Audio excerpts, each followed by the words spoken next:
Well, good morning, Cam. Greetings and salutations, Mitch. How are you? I'm doing well. And it is a special day today.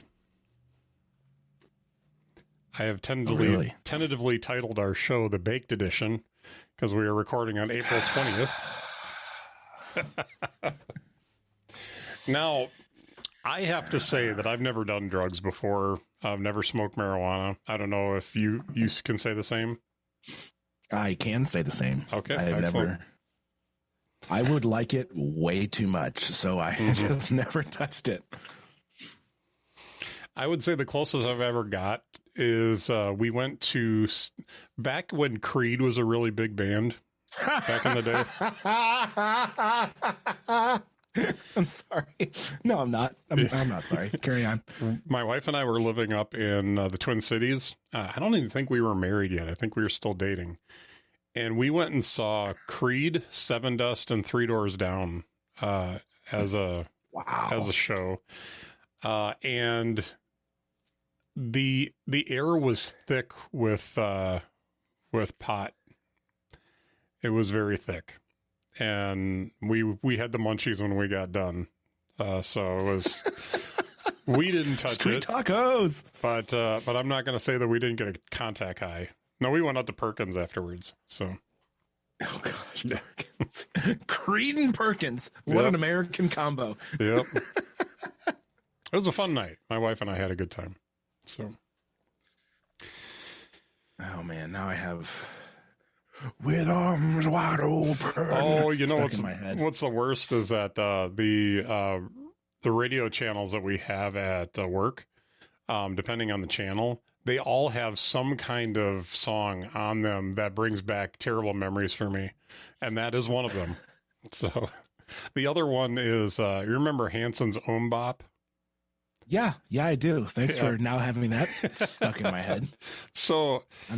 Stop talking about bad music. The reason that brings up such bad memories for me because when I was in college, I roomed with a guy that was a DJ, and he set up all his DJ stuff in the room. The room was big enough for us to have, this big DJ set up, and we'd play music on it and we'd have fun with it. But he got in this habit after a while of waking us all up on Saturday morning at 7 a.m. to Bop. Oh man, what a good guy. I got up one morning in a fit of rage and I grabbed him and I looked at him. I was like, you do that one more time, I'm throwing you out the window.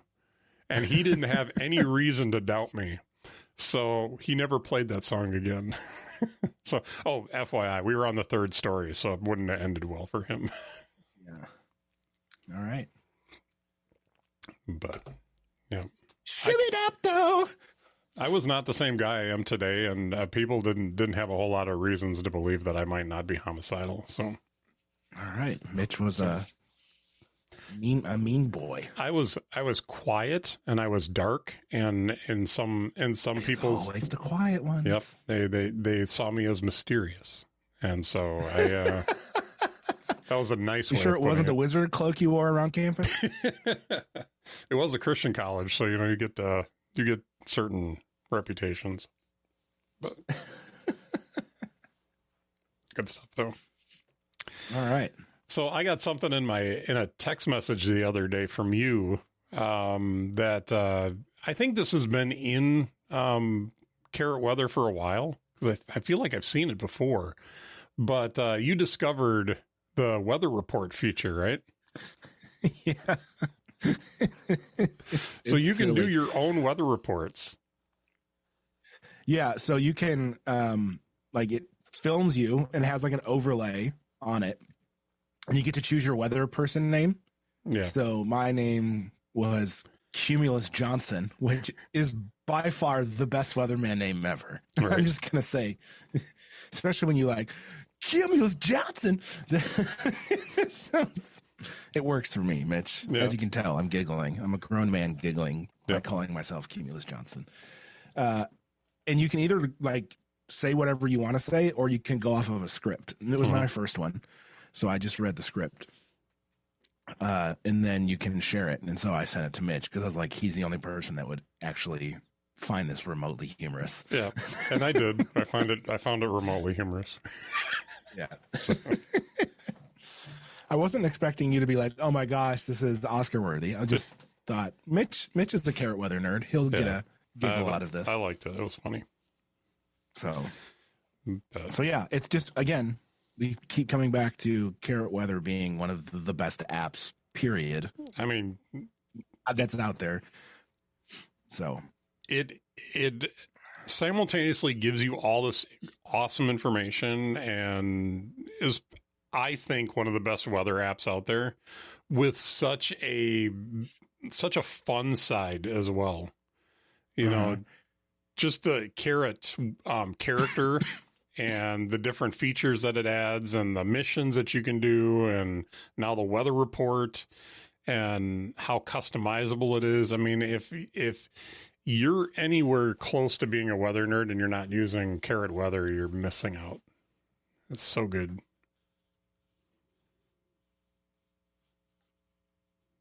There's also AR mode. Yes. And I'm trying to do it with your face in the background. Okay.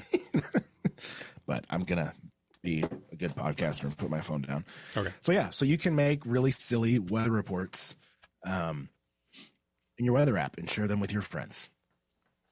And they may judge you for it, but just get new friends. And I may have to do one of these at some point too. It'll be fun. So on last show we talked about WrestleMania, and you and I both watched. Did you saw all of it? I'm assuming. Oh yeah. Yeah, I watched all of it. Yeah. I ducked in and out on some of the stuff, but I saw a lot of the big matches for sure. So, any highlights? Anything that we want to discuss? I know we don't have to go card or through the whole card, but no. R-Truth stealing the spotlight. Yeah, like he is. It's a 6 tag team ladder match for the blue and the red tag belts, right? Mm-hmm. So it's just a free for all. There's no rules. And at one point, like, I laughed so hard at this. Miz is in the ring fighting off whatever, and Truth gets up on the apron and reaches out for the hot tag, like screaming like, "Come on, Miz, tag!" Full sell. And then Miz just kind of like looks at him, and then he plays along. He like kicks the guys, and he does the big dive, the really stupid, dive into the corner.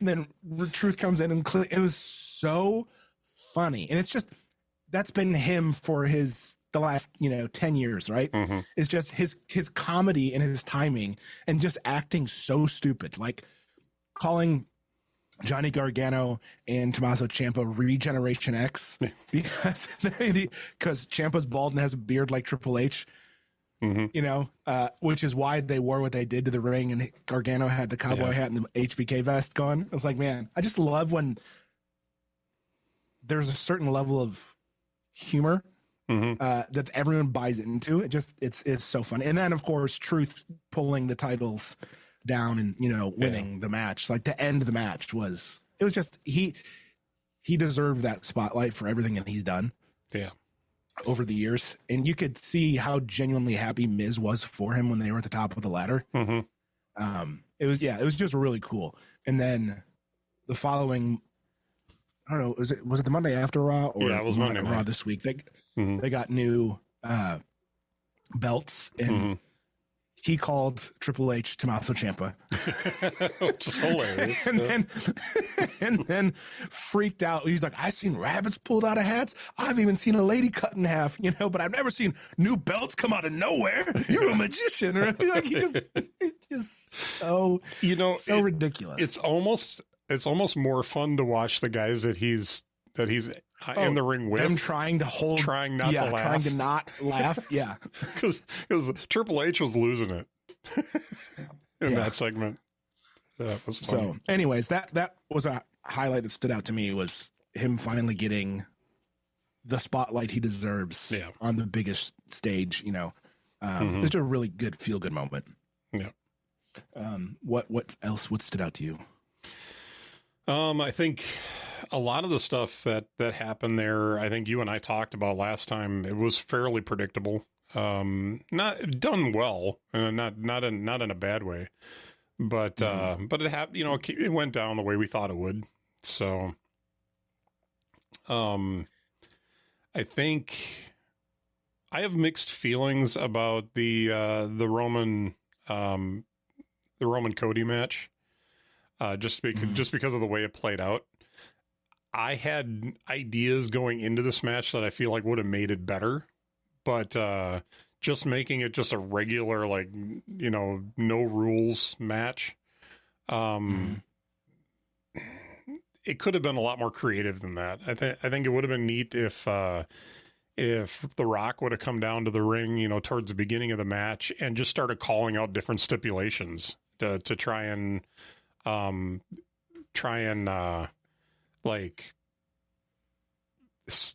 give Roman the advantage, and then just keep playing this whole, like, Cody's never going to win this belt because all the odds are stacked against him. First off, it's no holds barred, but except for Cody, he can't, if he gets disqualified, he loses, and just like stacking everything against him and then changing the stipulations so that it just makes the match, just a little bit more interesting. Now, how they would have done that, I'm not really sure, but they're creative. They could have figured out a way to make that interesting. But having said all that, I think having, there just be a parade of people coming out to fight on both sides, was interesting in some ways. But when Cena came out, it was like, are we jumping the shark a little bit here? Like, is this a little bit too much? And then, yeah, but like that set up the biggest pop of the entire weekend. Yeah. Right. And then the Undertaker shows up. Yeah. People lost their minds.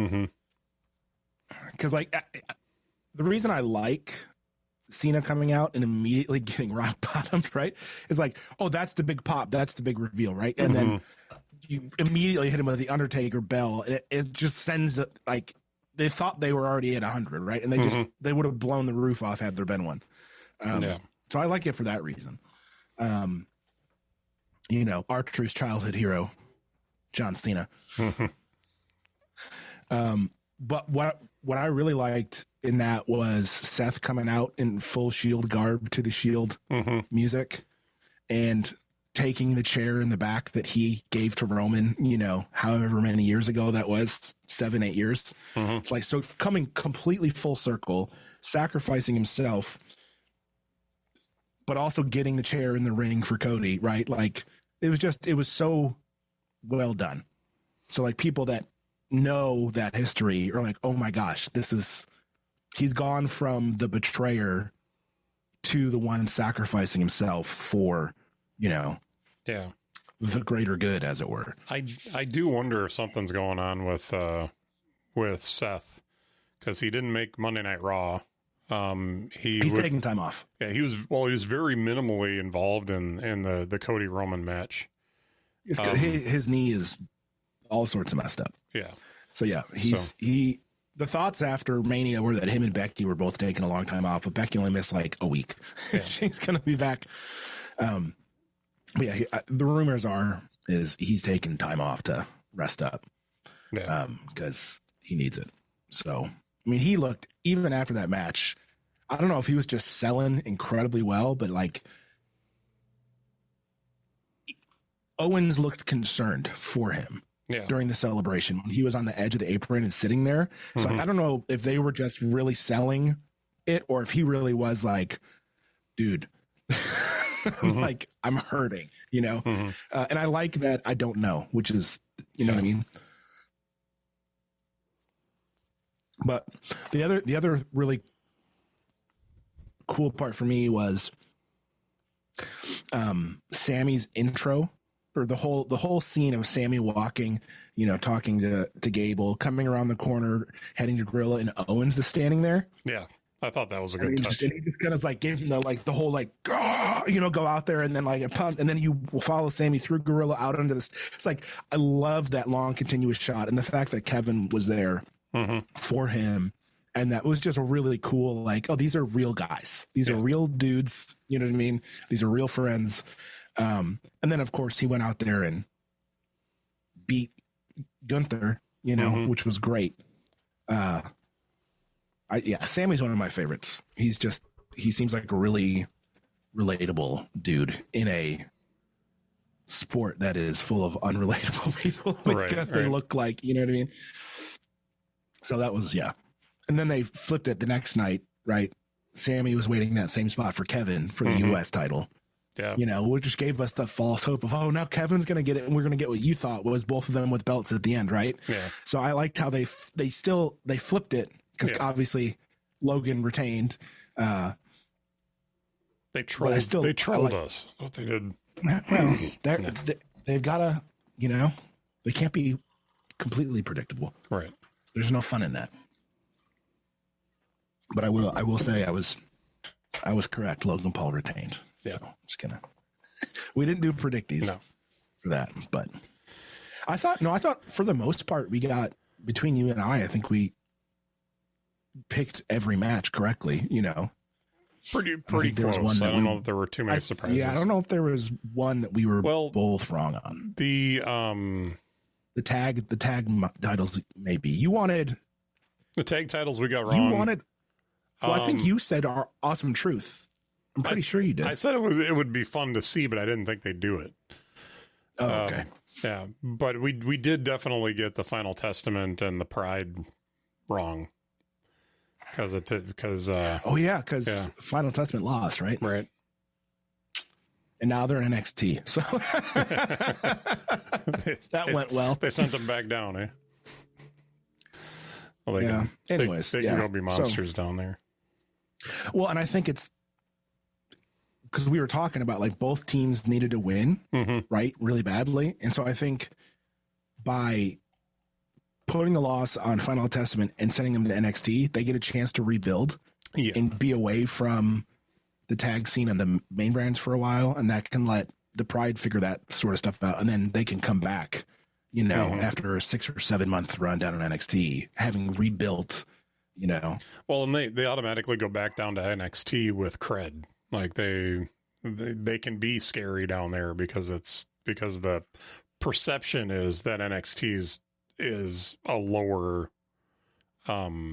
skill level, if that makes sense. Well, and they showed up immediately after, was it Axiom and Nathan Frazier won the tag titles, and they're like cruiserweight dudes. So AOP just obliterated them. Yeah.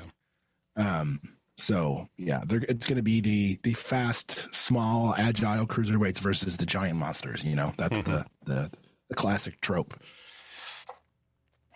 So I guess we did get that one wrong. You're right, man. Yeah. I think we did okay otherwise. So yeah. All right. It was a good show. Well, without further ado, we're going to do a topic today. But this topic was originally going to be what's delighting me today. So we'll just say that this is what's delighting me today. But we're going to talk a little bit more at length about it. So let's go ahead and get into it. So something has been happening for the last few months that Apple's been under a lot of, the DMA in Europe has brought a lot of stuff up as far as like Apple opening up the App Store, allowing alternate app stores in. Just a few weeks ago, the EU told them that they weren't doing enough, so they had to open up the side loading. So now they're doing all of that over in the EU. But something that legislation does beautifully for us as users is it opens up new opportunities, new things in the App Store. And just in the last couple of weeks, there has been a rule change in the App Store that's allowing what Apple is calling retro game emulators to the App Store. Now, there's been an influx of a few of them, and I don't recall the names of all of them, but the one that everybody's been waiting for hit the App Store like Wednesday or Thursday this last week. And that is Delta. And This is from a very credible. This is actually from the developer of the Alt Store, and he's got the Alt Store opened up in the EU now on the App Store on the iPhone. So if you want to hear a little bit more about that, I would pop over and listen to Connected this week, because Federico talks a lot about what the Alt Store looks like in Europe. We've never seen it, so we're not going to have any experience with this. But I have been playing with Delta the last few days, and Cam has downloaded it and is looking at it and looking at kind of how some of the things work, and actually started playing GoldenEye before we started recording. So yeah. So Cam, how are your feelings about being able to play retro games on your iPhone? I don't know, because I have a Switch, so I can play, and I pay the online, the Nintendo Online or whatever. So I it's weird that that's a thing now, because it hasn't been for so long, but I also don't know how playing a game like GoldenEye without an actual control, like punching glass, you know what I mean? Yeah. Is going to be enjoyable unless I use, a controller, in which case probably just use my Switch and play it on my big TV, but the fact that I can just carry around and have, Zelda, Majora's Mask on my phone, or, old school Mario Kart, like that's cool. Oh my gosh, I just realized you can put Game Boy games on here, can't you? Oh yeah. Oh, okay. See, that to me is much more appealing, because that is literally the same form factor, just much smaller, right? 2 buttons and a D-pad, right? I could play old school Pokemon. Yep. All right. So this is becoming more appealing to me as I think about going back to. I'm trying to remember where my Game Boy is. I feel like it's on the shelves behind me, but I don't know where it is.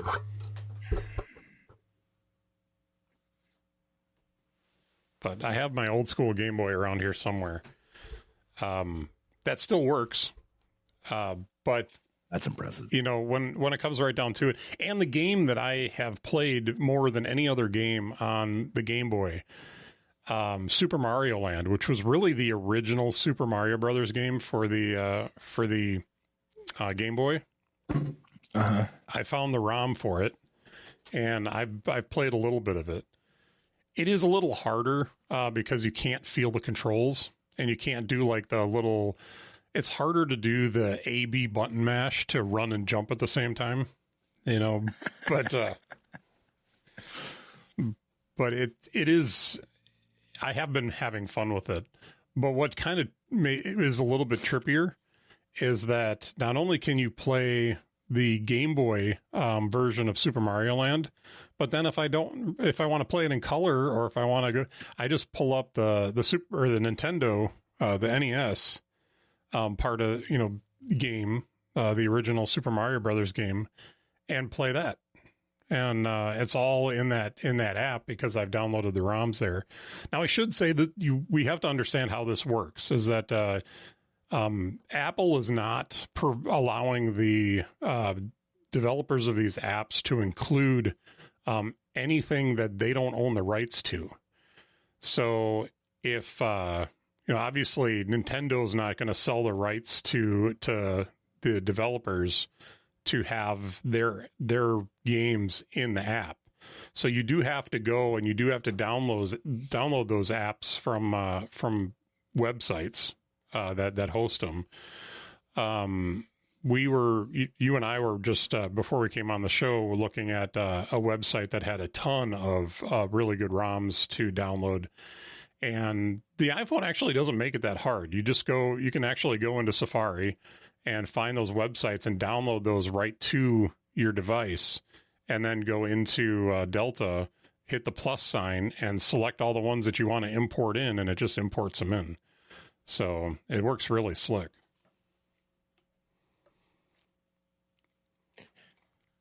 I just learned that Grand Theft Auto was on Game Boy Advance. I had no idea. Oh, I know what you're doing when we get done with the call today.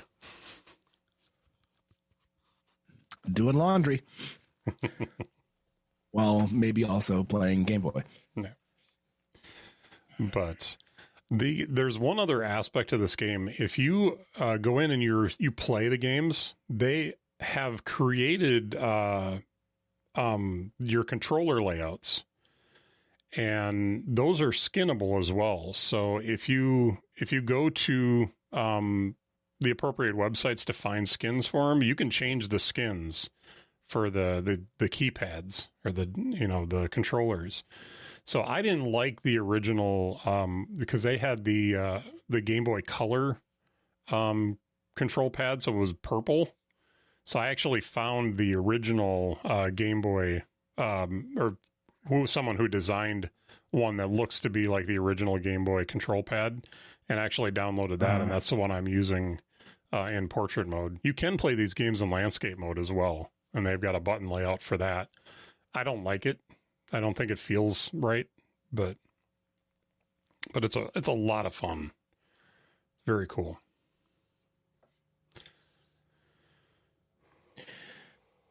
This is so many games to look at. Should I say you're actually going through on your computer, correct? And searching through all the different titles? Yeah, I have it pulled up right next to your face.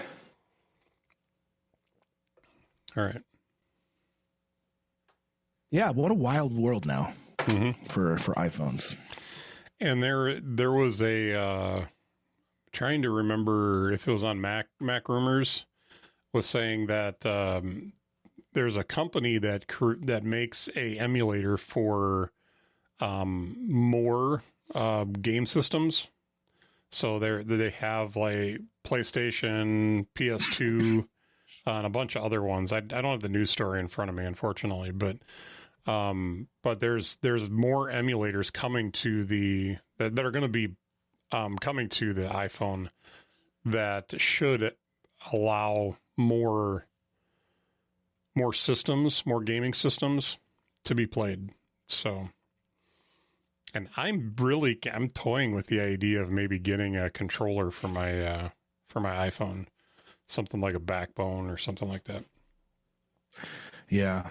I had a Backbone, still have it, but it was for the iPhone 13, and I now have an iPhone 15. That's the one problem with those. Yeah. Is you have to...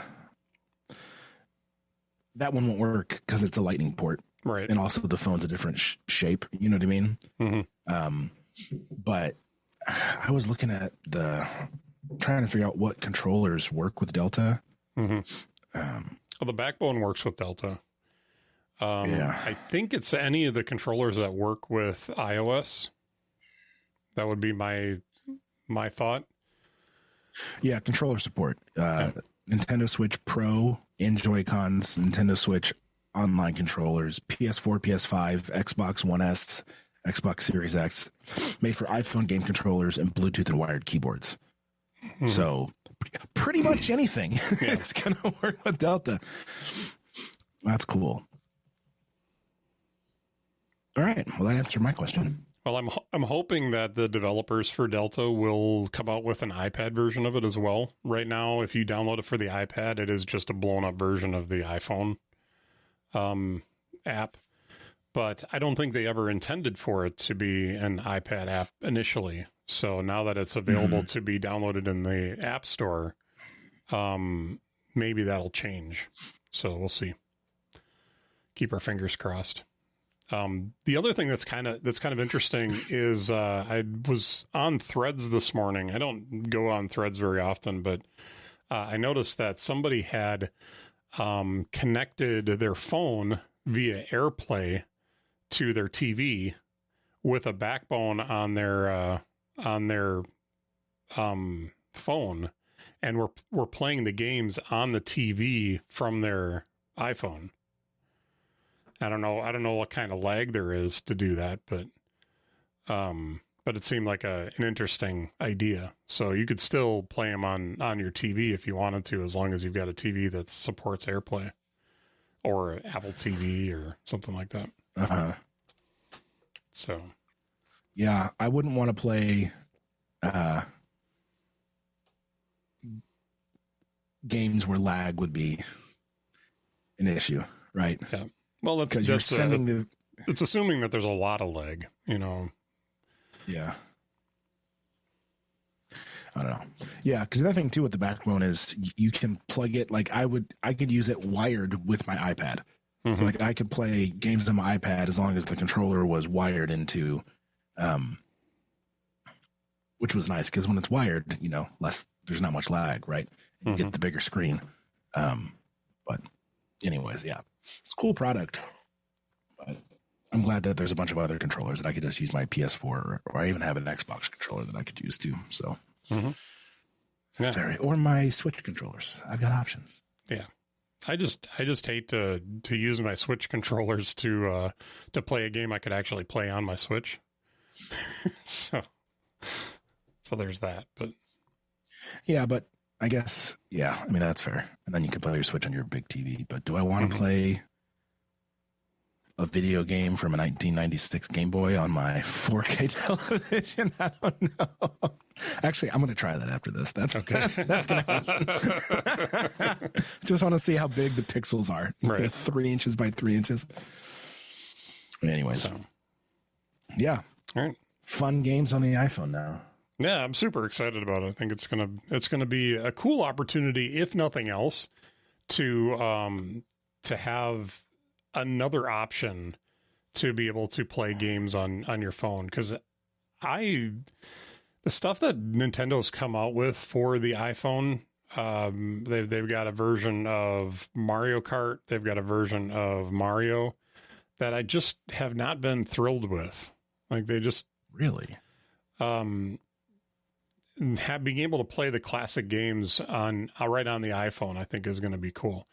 Now there's this kind of looming idea of whether or not Nintendo is going to get upset about this and start going after people to get this stuff taken down. But I'm not sure if they've got a legal leg to stand on, really.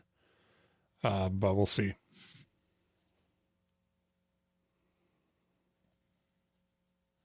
Yeah, that is as you were stating before the show, the legal gray area. So download your ROMs now if you're going to, because it may be that some of these sites are going to start getting shut down. So.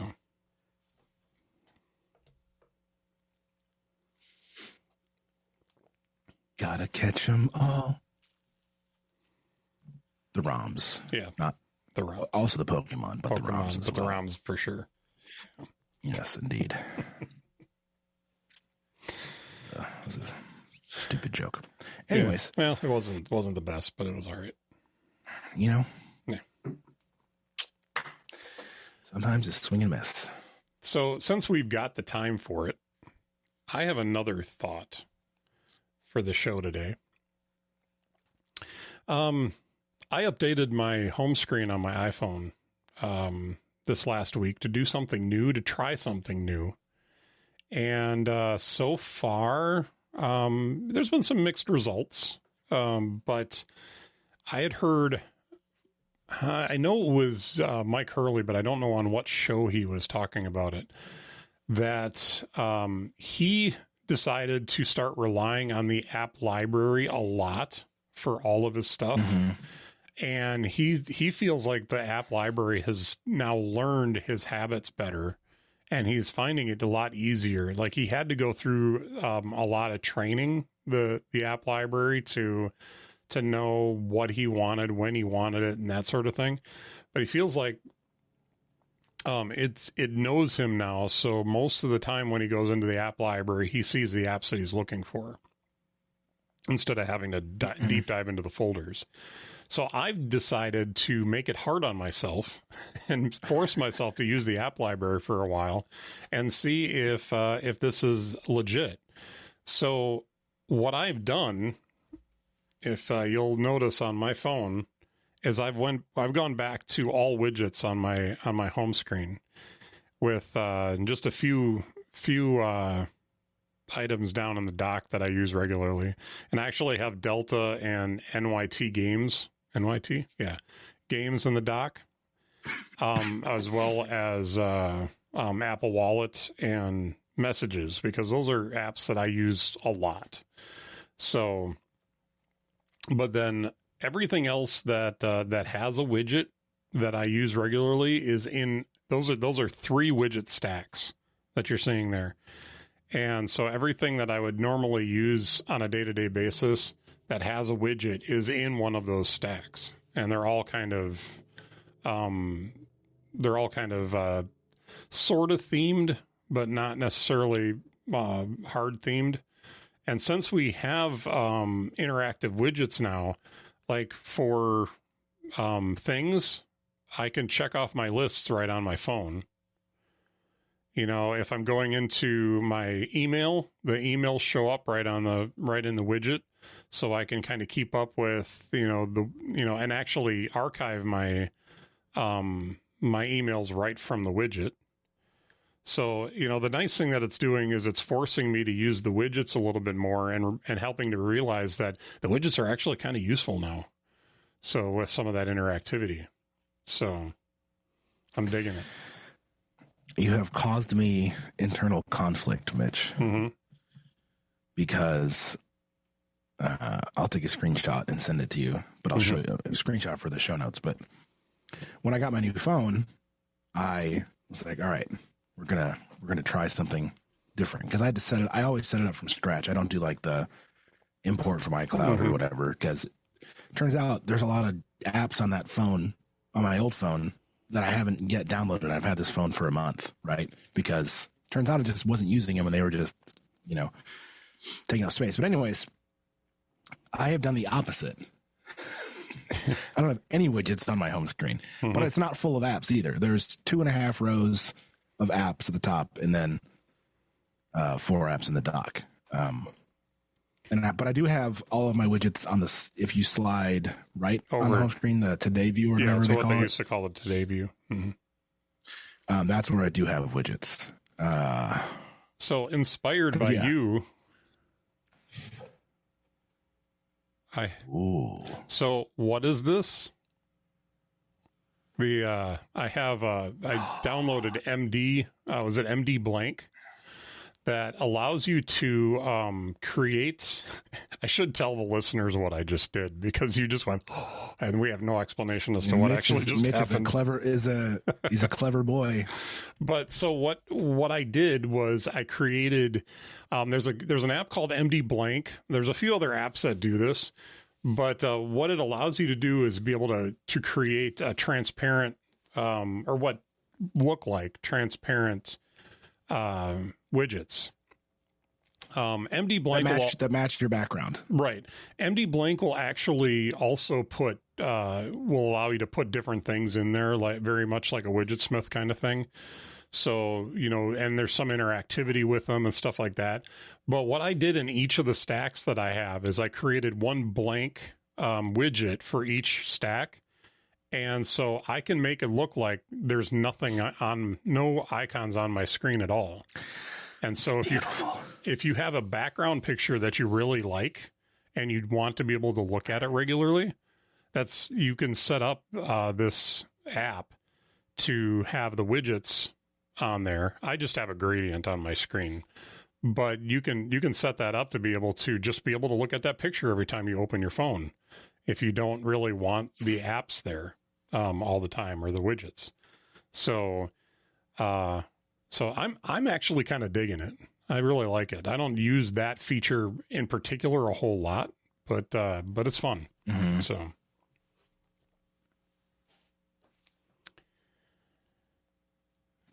Well, guess what I just downloaded to my phone. But I know in the past you've really liked the idea of being able to just look at a picture on your home screen. I know you do that on your iPad. So so if you have I have a folder full of very, very, very pretty backgrounds. Mountains and oceans and forests, and And why cover them up with a bunch of crap?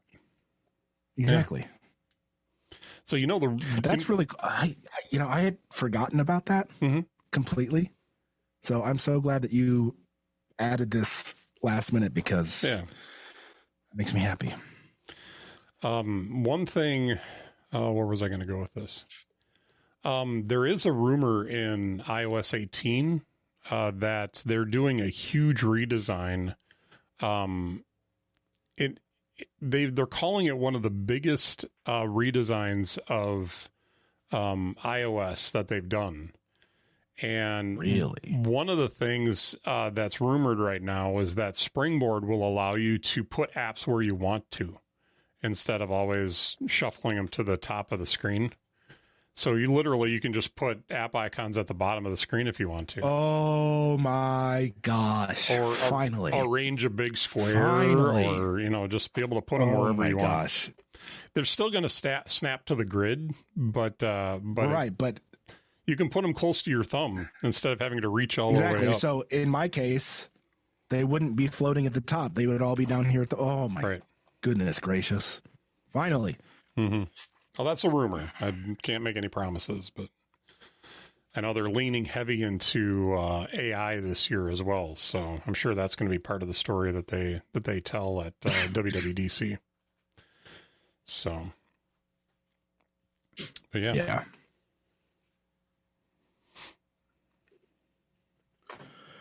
Very cool. I'm going to play with that later. Yeah. And just because I'm probably not going to put a picture of this in my show notes, or in the show notes rather. But just so you get an idea of what I'm doing with the widgets, this is for all the listeners. I have a large widget at the top. That's a stack of different, like things is in there, and Spark. I don't do a lot of time tracking, but the time tracking that I do, I enjoy having some Timery in there for doing time tracking. Mm-hmm. I've got Carrot Weather. Trying to think of what else. There's a couple other ones in there. Of course, I've got MD Blank in there too. And MD Blank also has a nice thing where if you, if you know how they have the name of the app underneath the widgets. They make it so that there's no name underneath it. So, which is a great feature. Yeah. So it literally looks like a blank screen instead of having a blank, transparent widget with a name underneath it. Mm-hmm. So there's other ones that have done stuff like that too, but they do a really nice job of it. What else? And then the two small widget stacks that I have at the bottom, I've got one that's a little bit more like, I've got Fantastic Al's just a date, just today's date in there. I've got a couple other ones that are, I think I've got a Notion, a page in Notion to go to, one of my databases that I need regularly for something. I've got a couple other widgets in there that I flip through and use for different things, but that's kind of like my junk drawer, so to speak, of widgets in the stack. And then on the other side is all my media. So I've got Overcast, I've got Audible and music, and a couple other ones in there that aren't coming up right away, but. I just deleted them, but Widgetsmith allows you to create widgets that are links to specific playlists that you have in Apple Music. So I had done that, and it just uses the cover that's in Apple Music for your widget. So if you wanted to add that to a media stack, you can do that, and it's pretty cool. So, but yeah. So it's fun. I've been playing with that lately.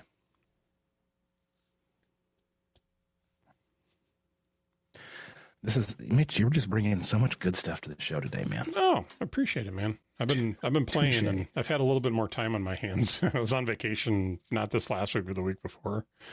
So I had a little time to play with some stuff. All right. Well, you've got anything else for today? Otherwise, we'll head into what's delighting us.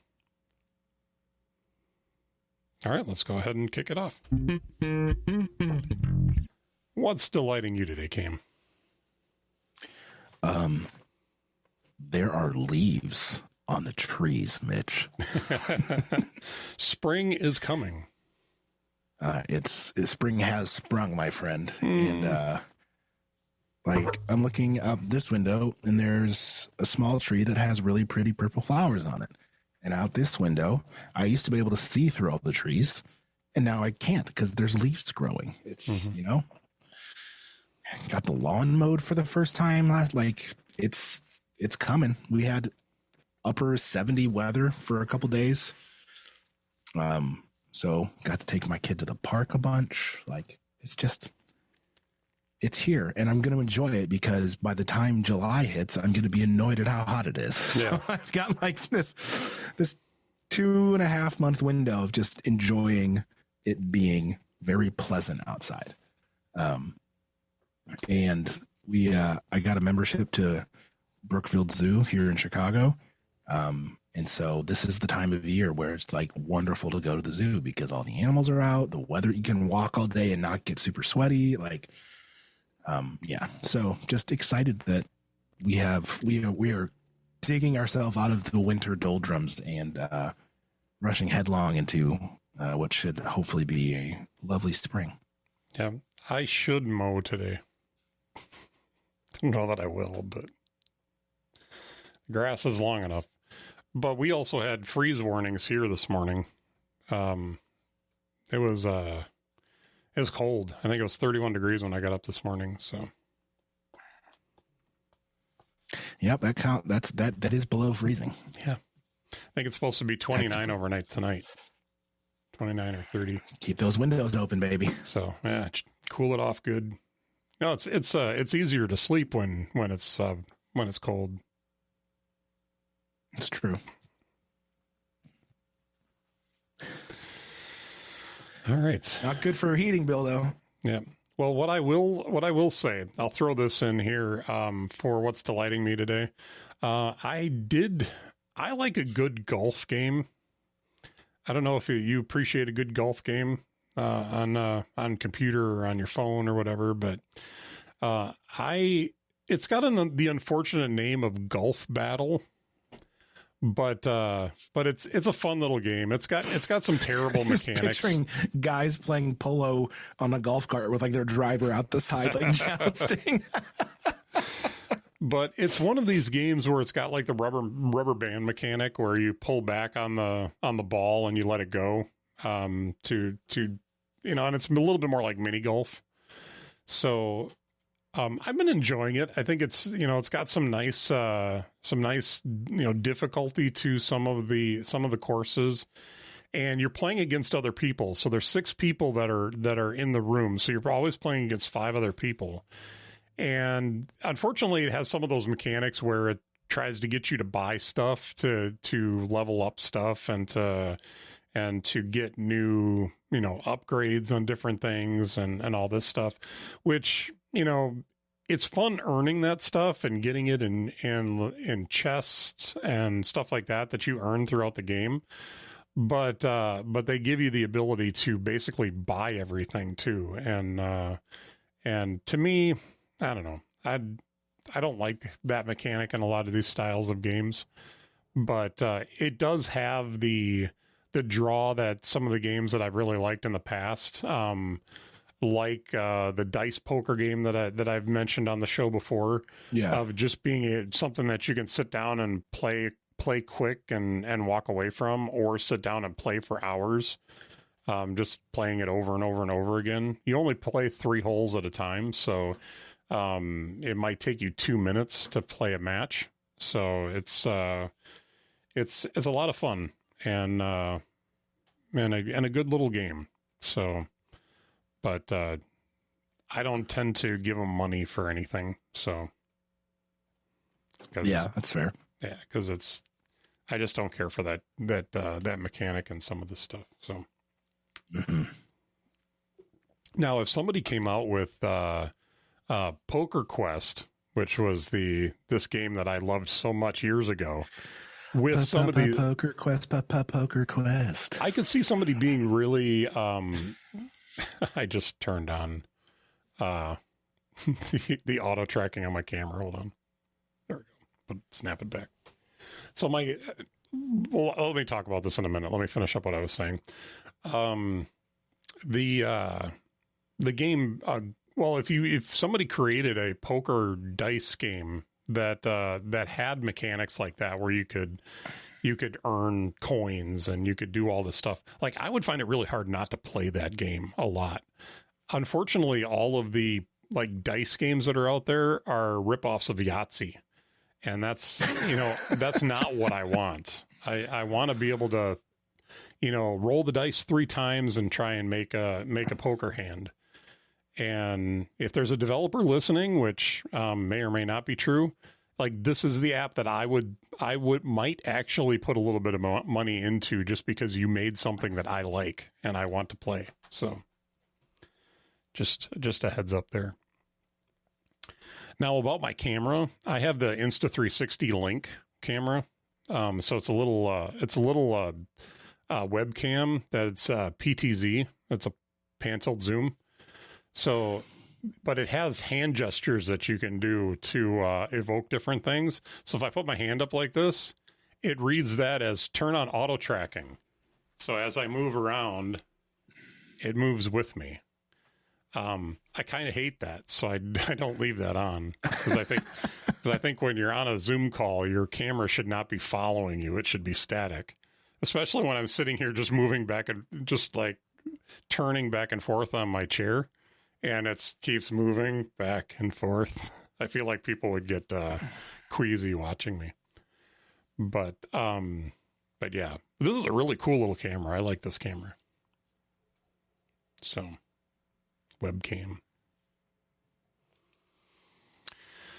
All right, you got anything else for the show today, sir? No, man. I think we have done a lot of fun stuff today. And we should leave it at that. I think we should just put a fork in it. Is that what you say? Sure. All right. Well, if you would like to find out more about us or leave us some feedback or anything like that, you can check out innerdialogue.show. That's innerdialogue.show. And if you would like to see more about what I do, you can check out mitchcraig.online. And Cam, where can people find you? Cambrand.com. I was going to say something really stupid and I filtered, so I'm proud of myself. They can find me at home. That would be weird if we started getting visitors unannounced. True. You're all creepy. Anyway. All right. Well, Cam, it's been fun. It has. Yeah. I'll see you next time. I have so much to do this afternoon now. All right. Later, man. See ya.